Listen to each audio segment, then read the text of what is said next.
ಈ ಒಂದು ವಿಶ್ರಾಂತಿ ಕೊಠಡಿಗಳನ್ನು ನೋಡ್ತಾ ಇದ್ರೆ ಒಂದು ರೀತಿಯಾದಂಥ ಕುಟೀರಗಳ ಥರ ಅನುಭವ ಆಗ್ತದೆ. ಈ ಕುಟೀರಗಳ ಒಂದು ವಿಶಿಷ್ಟತೆ ಬಗ್ಗೆ ಸ್ವಲ್ಪ ತಿಳಿಸ್ಕೊಂಡು ಕೊಡ್ತೀರಾ? ಇದು 5 ಕುಟೀರಗಳಿದ್ದಾವೆ. ಒಂದೊಂದಕ್ಕೂ ಒಂದೊಂದು ಹೆಸರಿದೆ. ನೀವು ನೋಡ್ಬೋದು ಒಂದೊಂದು ರೂಮ್ ಮುಂದೆನೂ. ಇದು ಸಹದೇವ. ಬನ್ನಿ ಇದಕ್ಕೆ ಒಂದು ಸ್ವಲ್ಪ ಮುಂದೆ ತೋರಿಸ್ತೀನಿ.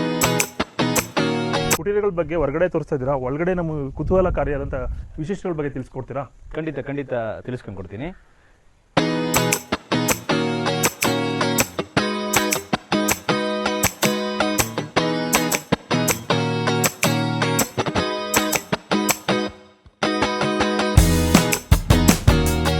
ದೀಪ ಹಚ್ಚಿಟ್ಟಿದ್ರಲ್ಲ ರೂಮಲ್ಲಿ, ಇದೆಲ್ಲ ಸ್ವಾಭಾವಿಕವಾಗಿ ನಾವು ಮತ್ತೆ ಈ ಒಂದು ಧನಾತ್ಮಕ ಶಕ್ತಿ ಹೆಚ್ಚಲಿ ಈ ರೂಮಲ್ಲಿ ಅನ್ನೋ ಒಂದು ಕಾರಣಕ್ಕೆ ದೀಪ ಹಚ್ಚಿದ್ದೀವಿ. ಆಮೇಲೆ ಇದು ನೀರು ಕುಡಿಯೋದು. ಇದು ನಾವು ಬಿಸ್ಲರಿ ಮನೇಲಿ ಸಾಮಾನ್ಯವಾಗಿ ಕುಡಿತಾ ಇರ್ತೀವಿ. ಇದು ವಿಶಿಷ್ಟವಾಗಿ ನಮ್ಮ ಸಂಪ್ರದಾಯ ಏನು ನಾವು ಹೇಳಿದ್ವಲ್ಲ, ಹಳ್ಳಿ ಸೊಗಡಿನ ಸಂಪ್ರದಾಯ, ಅದ್ರ ಪ್ರಕಾರ ಅದು ಅರ್ವಿ ನೀರು ನಾವು ಇಟ್ಟಿದ್ದೀವಿ. ಮೇಲ್ಗಡೆ ನೀವು ನೋಡಿರ್ಬೋದು, ನೀವಾಗಲೇ ಕೇಳಿದ್ರಿ, ಸ್ವಾಭಾವಿಕವಾಗಿ ನ್ಯಾಚುರಲ್ ಆಗಿ ಇರಲಿ ಅನ್ನೋದು ನಮ್ಮ ಕಾನ್ಸೆಪ್ಟು. ಹಂಗಾಗಿ ಮೋಲ್ಡ್ ಬೇಡ, ಇದೇ ಥರ ಸ್ವಾಭಾವಿಕ ಇರಲಿ ಅಂದ್ಬಿಟ್ಟು ನಾವು ಮಾಡಿದ್ದೀವಿ. ಆಮೇಲೆ ಈಗಲೂ ಕೂಡ ತುಂಬ ಕೆಲಸ ಇರುತ್ತೆ ಕೆಲವ್ರಿಗೆ, ಸೊ ಅವಾಗ ಮಾಡ್ಕೊಳ್ಳೋಕ್ಕೆ ಅನುಕೂಲ ಆಗಲಿ ಅಂತ ಟೇಬಲ್ಲು ಇದನ್ನೆಲ್ಲ ವ್ಯವಸ್ಥೆ ಮಾಡಿದ್ದೀವಿ. ಇಲ್ಲಿ ಕುತ್ಕೊಂಡು ಆರಾಮಾಗಿ ಮಾತಾಡಲಿಕ್ಕೆ, ಅವ್ರಿಗೆ ವಿಶ್ರಾಂತಿ ಪಡೀಲಿಕ್ಕೆ, ವಿಶ್ರಾಂತಿಗೋಸ್ಕರ ಅಂತಲೇ ಈ ರೂಮ್ನ ತುಂಬ ಸುಸಜ್ಜಿತವಾಗಿ ಮಾಡಿದ್ದೀವಿ. ಆಮೇಲೆ ಇದೆಲ್ಲ ನ್ಯಾಚುರಲ್. ಇದು ಮಂಗಳೂರು ಕಡೆ ನಾವು ಇದನ್ನು ತರಿಸಿ ಇದನ್ನೆಲ್ಲ ಮಾಡಿರೋಂಥದ್ದು. ಇದು ಬಿಸಿ ಇದ್ದಾಗ ತಂಪಿರುತ್ತೆ, ತಂಪಿದ್ದಾಗ ಬಿಸಿ ಇರುತ್ತೆ. ಸೊ ವೈಜಾವರ್ಸ ಇದು. ಸೊ ಆ ಥರ ಒಂದು ಕಾನ್ಸೆಪ್ಟ್ ಮೇಲೆ ಇದನ್ನು ಮಾಡಿದ್ದೀವಿ. ಇಂಡಿಯನ್ ಸ್ಟೈಲ್ ಒಂದು ವಾಶ್ರೂಮ್ ಇದೆ. ಇದೇನಂದರೆ ಇಲ್ಲೂ ಸಹ ಅಷ್ಟೇ ನಮ್ಮದೆಲ್ಲ ನ್ಯಾಚುರಲ್. ನೋಡಿ, ಇದು ನ್ಯಾಚುರಲ್ ಸೋಪು, ಇದು ಅರಿಶಿಣ ಸೋಪ್, ಇದು ನ್ಯಾಚುರಲ್ಲು. ನೋಡಿ, ಇದು ಅಲ್ಲುಜ್ಜೋದು ಮಾಮೂಲಿ ಇದ್ಲು ಪೌಡ್ರು, ಮತ್ತು ಇದೆಲ್ಲ ನ್ಯಾಚುರಲ್ ಶಾಂಪು. ಸೊ ಈ ಥರದ್ದೆಲ್ಲ ವ್ಯವಸ್ಥೆ ನಾವು ಇಲ್ಲಿ ಮಾಡಿದ್ದೀವಿ. ನಾವೇನು ಹೇಳಿದ್ವಿ ನಿಮಗೆ, ಒಂದು ಹಳ್ಳಿ ಸೊಗಡಿನ ಒಂದು ಜಲಕ್ ಯಾವ ಥರ ನಮ್ಮ ಇದು ಇತ್ತು ಅದನ್ನು ಒಂದು ತೋರಿಸಲಿಕ್ಕೆ ಒಂದು ಅಳಿಲು ಪ್ರಯತ್ನ ಅಷ್ಟೇ. ನೀವು ಏನು ಹಾಕಿಲ್ವಲ್ಲ, ಟೈಲ್ಸ್ ಆಗಲಿ ಗ್ರಾನೈಟ್ ಆಗಲಿ ಏನು ಹಾಕಿಲ್ವಲ್ಲ? ಹೌದು, ಒಳ್ಳೆ ಕ್ವಶನ್ ಕೇಳಿದ್ರೆ.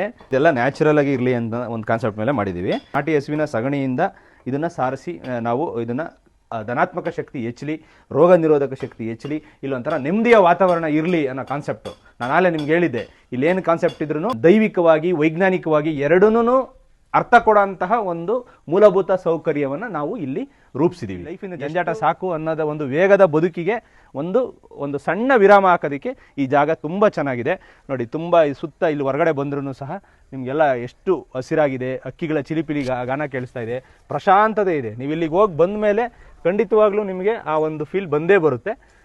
ನೀವೊಂದ್ಸರಿ ಖಂಡಿತ ನಮ್ಮ ಅರಿವಿನ ಅಂಗಳಕ್ಕೆ, ನಮ್ಮ ಮಾನವೀಯ ಮೌಲ್ಯಗಳ ಸಂಶೋಧನಾ ಕೇಂದ್ರ ಹಳ್ಳಿ ಸೊಗಡಿನ ಅತಿಥಿ ಸತ್ಕಾರಕ್ಕೆ ನೀವು ಖಂಡಿತ ಒಮ್ಮೆ ಬರ್ರಿ, ಬಂದು ಇದರ ಒಂದು ಸವಿರಿ ಅಂತ ಹೇಳೋಕ್ಕೆ ಇಷ್ಟಪಡ್ತೀನಿ. ವಿಶೇಷ ಏನಂತಂದರೆ ನೋಡಿ, ಇದು ನಾವೇನಂತೀವಿ ಗಂಗಾಜಲ. ಗಂಗಾ ಮಾತೆಯಲ್ಲಿ ಒಂದು ಮುಳುಗಿ ಎದ್ದರೆ ಅದರದ್ದು ಲಾಭನೇ ಬೇರೆ. ಗೊತ್ತಿದೆ, ನೀರು ಕಂಡ್ರೆ ಎಲ್ಲರಿಗೂ ಇಷ್ಟ. ಇದರಲ್ಲಿ ನಾವು ವಿಶೇಷವಾಗಿ ಕೆಲವೊಂದು ಜಲಯೋಗ ಅಂತ ವಿಶೇಷವಾಗಿ ಅನೇಕ ಕಾರ್ಯಕ್ರಮಗಳನ್ನ ಒಮ್ಮೊಮ್ಮೆ ಹಾಕ್ಕೊಂತ ಇರ್ತೀವಿ. ವಿಶ್ರಾಂತಿ ಪಡೆಯೋಕ್ಕೆ ಬಂದಂಥ ಅತಿಥಿಗಳಿಗೂ ಸಹ ಇದನ್ನು ಬಳಸಲಿಕ್ಕೆ ನಾವು ಅವ್ರಿಗೂ ಸಹ ಅವಕಾಶ ಮಾಡ್ಕೊಂಡು ಕೊಡ್ತೀವಿ. ತಾಯಿನೇ ದೇವರು, ಬೇರೆ ಯಾವುದೂ ದೇವರಿಲ್ಲ ಅನ್ನೋ ಒಂದು ಕಾನ್ಸೆಪ್ಟ್ ಮೇಲೆ ಈ ಒಂದು ಭಾವಚಿತ್ರಗಳನ್ನ ಹಿಂದ್ಗಡೆ ಹಾಕಿದ್ದೀವಿ. ಅಂದರೆ ಮುಖ್ಯವಾಗಿ ಮಕ್ಕಳಿಗೆ ಏನಾದರೂ ಒಂದು ಆಟೋಟಗಳು ಇದ್ದಾವ, ಮಕ್ಕಳ ಜೊತೆ ಬರ್ಬೋದಾ? ಇಲ್ಲಿ ಕುಟುಂಬ ಸಮೇತ ಬರ್ಬೋದು ಅಂತ ಹೇಳಿದ್ರಿ. ಮುಖ್ಯವಾಗಿ ಮಕ್ಕಳು ಬೇಕು. ಮಕ್ಕಳಿಗೆ ಏನೇನು ಇಲ್ಲಿ ಒಂದು ಎಂಟರ್ಟೈನ್ಮೆಂಟ್ ಇಟ್ಟಿದ್ದೀರಾ, ಅದ್ರ ಬಗ್ಗೆ ಸ್ವಲ್ಪ ಎಕ್ಸ್ಪ್ಲೇನ್ ಕೊಡ್ತೀರಾ? ಮುಖ್ಯವಾದ ಪ್ರಶ್ನೆ ಕೇಳಿದ್ರಿ. ನೋಡಿ, ಮಕ್ಕಳಿಗೆ ಒಂದು ದೇವರು ಸಮಾನ. ಮಕ್ಕಳು ಖುಷಿಯಾಗಿದ್ದಷ್ಟು ನಮಗೂ ಸಹ ಖುಷಿಯಾಗಿರುತ್ತೆ. ಆ ಮಕ್ಕಳಿಗೆ ಇಲ್ಲಿ ಬಂದಾಗ ಗ್ರಾಮೀಣ ಕ್ರೀಡೆಗಳು ಜೊತೆಗೆ ಆಧುನಿಕ ಕ್ರೀಡೆಗಳು ಎರಡಕ್ಕೂ ಇಲ್ಲಿ ಮಕ್ಕಳಿಗೆ ಅದಕ್ಕೆ ಎಲ್ಲ ಸಲಕರಣೆಗಳನ್ನು ನಾವು ರೆಡಿ ಮಾಡಿಟ್ಟಿದ್ವಿ. ಇಲ್ಲಿ ನೋಡ್ಬೋದು ನೀವು. ಇದು ನೋಡಿ, ಇದು ಬುಗುರಿ, ಇದು ಅಳಿಗುಳಿ ಮನೆ ಆಟ, ಇದು ಚೌಕಾಬಾರ, ಇದು ಆಧುನಿಕದ್ದು ಕ್ರಿಕೆಟು, ಶಟ್ಲ್ ಬ್ಯಾಟು ನಿಮಗೆಲ್ಲ ಗೊತ್ತಿದೆ. ಸೊ ಇದು ಚೆಸ್ ಆಟ, ಅಲ್ಲಿ ಕೇರಮ್. ಇದು ಹಳ್ಳಿಯಲ್ಲಿ ಬಳಸಿದಂಥ ಒಂದು ಬೀಸಕಲ್ಲು ಇಲ್ಲೂ ಬಳಸ್ತೀರಾ ನೀವು? ಖಂಡಿತ ಬಳಸ್ತೀವಿ. ನಿಮ್ಗೆ ಆಗಲೇ ನಾವು ಹೇಳಿದ್ವಿ, ಕಾನ್ಸೆಪ್ಟೇ ನಮ್ಮದು ಹಂಗೆ. ಹಳ್ಳಿ ಸೊಗಡಿನ ಅತಿಥಿ ಸತ್ಕಾರ ಅಂದರೆ ಹಳ್ಳಿ ಏನು ನಾವು ಮರೆ ಆಗ್ತಾ ಇದ್ದಾವೆ ಅವನ್ನ ಒಂದು ರಿಮೈಂಡ್, ಈಗಿನ ಮಕ್ಳಿಗೆ ಗೊತ್ತಿಲ್ವಲ್ಲ, ರಿಮೈಂಡ್ ಮಾಡಲಿಕ್ಕೋಸ್ಕರ ಇದು. ಇದರಲ್ಲಿ ಬರ್ತಕ್ಕಂಥ ಹಿಟ್ಟನ್ನು ನಾವು ಗಂಜಿ ಮಾಡಲಿಕ್ಕೆ ಉಪಯೋಗಿಸ್ತೀವಿ. ಇವಾಗ ಇದು ವಾಡೆವು ಅಂತ, ಅಂದರೆ ಹಿಂದಿನ ಇದರಲ್ಲಿ ಶೇಖರಣೆ ಮಾಡಲಿಕ್ಕೆ ರಾಗಿ ಭತ್ತ ಅದನ್ನೆಲ್ಲ ಶೇಖರಣೆ ಮಾಡಕ್ಕೆ ಬಳಸ್ತಿದ್ರಲ್ಲ. ಅಂದರೆ ಈಗ ನಮಗೂ ನಿಮಗೆಲ್ಲ ವಯೋಮಾನದವರಿಗೆ 90s ಏನಿದೆ ಎಲ್ಲ ಗೊತ್ತಿದೆ, ಆದರೆ ಈಗಿನ ಮಕ್ಳಿಗೆ ಗೊತ್ತಿಲ್ಲಲ್ಲ. ಸೊ ಹಾಗಾಗಿ ಅದನ್ನ ಒಂದು ತೋರಿಸ್ತಕ್ಕಂಥ ಒಂದು ವಸ್ತು.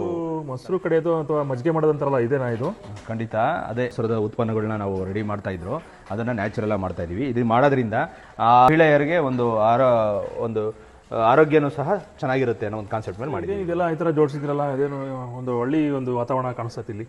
ತಮ್ಗೆ ಆಗಲೇ ತಿಳಿಸಿದ್ನಲ್ಲ, ಹಳ್ಳಿಗೆ ಸಂಬಂಧಪಟ್ಟಿದ್ದು ನಮ್ಮ ಗ್ರಾಮೀಣ ಪ್ರದೇಶದಲ್ಲಿ ಉಪಯೋಗಿಸ್ತಿಂತವನ್ನೇ ನಾವು ಇಲ್ಲಿ ಅರೇಂಜ್ ಮಾಡಿದ್ದೀವಿ. ಮಕ್ಕಳಿಗೆ, ನಮಗೆ ಗೊತ್ತಿಲ್ಲದವ್ರಿಗೆ ತಿಳ್ಕೊಳ್ಳಿ. ನೀವು ಆಗಲೇ ಕೇಳಿದ್ರಲ್ಲ, ಈಗ ಇಂಡೋರ್ ಗೇಮ್ ತೋರಿಸ್ಕೊಬಂದ್ವಿ ಮಕ್ಕಳಿಗೋಸ್ಕರ. ಈಗ ಔಟ್ಡೋರ್ ಗೇಮ್ದು ನೋಡಿ, ಕ್ರಿಕೆಟ್ ಆಡ್ತಾ ಇದ್ದಾರೆ ಮಕ್ಕಳು. ಆಮೇಲೆ ಅಲ್ಲಿ ನೋಡಿ ವಾಲಿಬಾಲ್ ಆಡೋ ಅಂತ ವಾಲಿಬಾಲ್ ಆಡ್ತಿರ್ತಾರೆ. ಸೊ ಮಕ್ಕಳು ಅವ್ರವ್ರ ಅನುಕೂಲಕ್ಕೆ ತಕ್ಕಂತೆ ಇದನ್ನೆಲ್ಲ ಬಳಸ್ಕೊಂತಾರೆ. ಇಲ್ಲಿ ಬಂದಾಗ ಚೆನ್ನಾಗಿರುತ್ತೆ ತುಂಬ. ಇದೆಲ್ಲ ನೋಡಿ ಶುದ್ಧ ಹೆಂಗೆ ವ್ಯೂ ಕಾಣುತ್ತೆ ನೋಡಿ. ಇಲ್ಲಿ ಮಕ್ಕಳು ಆಡೋಕ್ಕಂಥ ಆಟೋಟ ಪಾಠಗಳು ಇದ್ದಾವೆ ಅಂತ ಇಲ್ಲಿ ನೋಡಿದ್ಮೇಲೆ ಗೊತ್ತಾಗ್ತೈತೆ. ಹೌದು ಹೌದು ಹೌದು. ಈಗ ನೋಡಿ, ಇದು ಬುಗುರಿ ಆಟ. ನಮ್ಮ ಏನು ಮಕ್ಕಳುಗಳಿದ್ದಾರೆ ನೋಡಿ, ಎಲ್ಲ ಬುಗುರಿ ಆಡ್ತಾ ಇದ್ದಾರೆ. ಇದು ಮಕ್ಕಳ ಹಂಗಾರೆ ನಾವು ಇಲ್ಲಿ ಬಂದು ಮಕ್ಕಳನ್ನು ಆಟ ಆಡೋವಷ್ಟು ಗೇಮ್ಸ್ ಇದಾವೆ ಅಂತ ಕನ್ಫರ್ಮ್ ಆಯ್ತಲ್ವಾ? ಖಂಡಿತ. ನಾವು ಎಲ್ಲ ಮಕ್ಕಳನ್ನು ಕರ್ಕೊಬನ್ಬೋದು. ನಮಗೆ ದಯವಿಟ್ಟು ಕರ್ಕೊಬನ್ನಿ, ನಾವಿಲ್ಲಿ ಆಟ ಆಡ್ಬೋದು. ಈಜುಕೊಳ ಇದೆ, ಎಲ್ಲರೂ ಆರಾಮಾಗಿರ್ಬೋದು ಇಲ್ಲಿ. ಈ ದೊಡ್ಡವರು ಚಿಕ್ಕವರೆಲ್ಲರೂ ಎಲ್ಲರೂ ಬನ್ನಿ, ಫ್ಯಾಮಿಲಿ ಜೊತೆಗೆ ಬನ್ನಿ. ಸ್ನಾಕ್ಸ್ ಎಲ್ಲ ಇದೆ, ತುಂಬಾ ಖುಷಿ ಆಗ್ತಾ ಇದೆ ನೋಡ್ತಾ ಇದ್ರೆ. ಇದು ಸಂಜೆ ಸ್ನ್ಯಾಕ್ಸು ಎಲ್ಲ ವೆಜ್ಜು ಮಾತ್ರ, ಎಲ್ಲ ಸಸ್ಯಾಹಾರಿ ಇದು ಮಾತ್ರ ನಮ್ಮ ಹತ್ರ ಮಾಡ್ಕೊಂಡು ಕೊಡ್ತೀವಿ. ನಿಮ್ಗೆ ಏನು ಬೇಕೋ ಅದನ್ನು ಕೇಳಿಬಿಟ್ರು ನಮ್ಮ ಬಾಣಸಿಗರಿದ್ದಾರೆ, ಅವ್ರ ಕಡೆಯಿಂದ ಇದನ್ನು ನಾವು ಮಾಡಿಸ್ಕೊಂಡು ಕೊಡ್ತೀವಿ. ಈಗ ಇವತ್ತಿನ ಸ್ನ್ಯಾಕ್ಸ್ ಒಂದು ಬಂದು ಪನ್ನೀರ್ ಬೋಂಡ.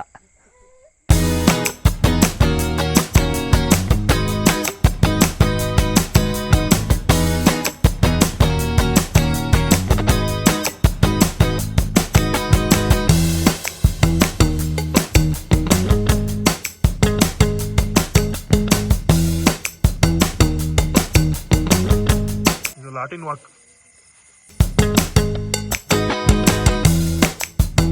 ಶುಭ ಸಂಜೆ. ನಾವು ಇದೆಲ್ಲ ಬೆಳಗ್ಗೆಯಿಂದ ನೋಡ್ತಾ ಇದ್ದೀವಿ ನಿಮ್ಮ ಎಲ್ಲ ಒಂದು ಕಾರ್ಯಕ್ರಮದಲ್ಲಿ. ನಾವು ಮುಖ್ಯವಾಗಿ ಇಲ್ಲಿ ಊಟ ಉಪಚಾರ ಯಾವ ಥರ ಇತ್ತು ಅಂತ ನೋಡಬೇಕಾಯ್ತು. ಮಧ್ಯಾಹ್ನದ ಉಪಹಾರ ತುಂಬ ಚೆನ್ನಾಗಿತ್ತು, ಕೈಗುಣ ರುಚಿ ತುಂಬ ಸೂಪರ್ ಆಗಿತ್ತು. ಮುಖ್ಯವಾಗಿ ರಾತ್ರಿ ಊಟದಲ್ಲಿ ಏನೇನಿರುತ್ತೆ ಅಂತ ಸ್ವಲ್ಪ ಹೇಳ್ತೀರಾ? ಖಂಡಿತ. ಯಾಕಂದರೆ ಊಟಕ್ಕೆ ನಮ್ಮ ಧರ್ಮದಲ್ಲಿ ನಮ್ಮ ಮನುಷ್ಯನಿಗೆ ಊಟದಲ್ಲಿ ಸಮಾಧಾನ ನೋಡ್ಬೋದು. ಯಾವುದೇ ಹಣದಲ್ಲಿ ಇನ್ನೊಂದರಲ್ಲಿ ಸಮಾಧಾನ ಮಾಡೋಕ್ಕಾಗಲ್ಲ. ವಿಶೇಷ ಶೈಲಿಯಲ್ಲಿ ನಾವು ಆಹಾರವನ್ನು ಸಿದ್ಧಪಡಿಸ್ತೀವಿ. ಕಂಚಿನ ತಟ್ಟೆ, ಇದರಲ್ಲಿ ಊಟ ಮಾಡೋದ್ರಿಂದ ಆರೋಗ್ಯ ಚೆನ್ನಾಗಿರುತ್ತೆ ಅಂತ ನೋಡಿ. ಇದಕ್ಕೆ ಏನೇನು ಮೆನು ಇರುತ್ತೆ ಅಂತ ನೋಡೋಣ ಬನ್ನಿ. ಮಾಮೂಲಿ ಸಹಜವಾಗಿ ಉಪ್ಪು, ಉಪ್ಪಿನಕಾಯಿ, ಮತ್ತು ತರಕಾರಿ ಸಾಲಡ್, ಮತ್ತು ಈ ಪಪ್ಪಡ್, ಹಪ್ಪಳ ನೋಡಿ, ಗಸಗಸೆ ಪಾಯಸ ಘಮ ಅಂತ ಐತೆ, ಈರುಳ್ಳಿ, ತಬಾಕ್ಸಿ ಸೊಪ್ಪು ಎಲ್ಲ ಹಾಕಿ ಮಾಡಿರೋಂತಹ ರುಚಿಯಾದಂತಹ ರೊಟ್ಟಿ, ಬೆಂಡೆಕಾಯಿ ಪಲ್ಯ. ತುಂಬ ಜೀರ್ಣಕ್ರಿಯೆಗೆ ಅತ್ಯಂತ ಸಹಕಾರಿಯಾಗಿರ್ತಕ್ಕಂಥದ್ದು. ರುಚಿನೂ ಇರುತ್ತೆ, ಆರೋಗ್ಯನೂ ಇರುತ್ತೆ. ಅದಕ್ಕೆ ಬೆಂಡೆಕಾಯಿ ಪಲ್ಯ. ರೆಡ್ ರೈಸ್ ತುಂಬ ಆರೋಗ್ಯಕ್ಕೆ ಒಳ್ಳೆಯದು, ಪ್ರೋಟೀನ್ ಭರಿತವಾಗಿರುತ್ತೆ ಅಂತ ರೆಡ್ ರೈಸ್ ಇದು. ನಂತರ ರಸಂ, ಮೆಣಸಿನ ಸಾರು, ತುಂಬ ಆರೋಗ್ಯಕ್ಕೆ ಒಳ್ಳೆಯದು ಮತ್ತು ಒಳ್ಳೆ ಟೇಸ್ಟೂ ಇರುತ್ತೆ. ತದನಂತರ ಮಜ್ಜಿಗೆ, ಇದು ಒಂದು ಕರುಳಿನ ಆರೋಗ್ಯಕ್ಕೆ ಅತ್ಯಂತ ಫೈಬರ್ ಅಂಶ ಜಾಸ್ತಿ ಇರುತ್ತೆ. ಸೊ ಹಾಗಾಗಿ ಮೊಸರು ತೋರಿಸಿದ್ದೆ ಆಯಿತು. ಊಟ ಬಡಿಸ್ತೀರಾ ಈಗ ನಮಗೆ? ಖಂಡಿತ.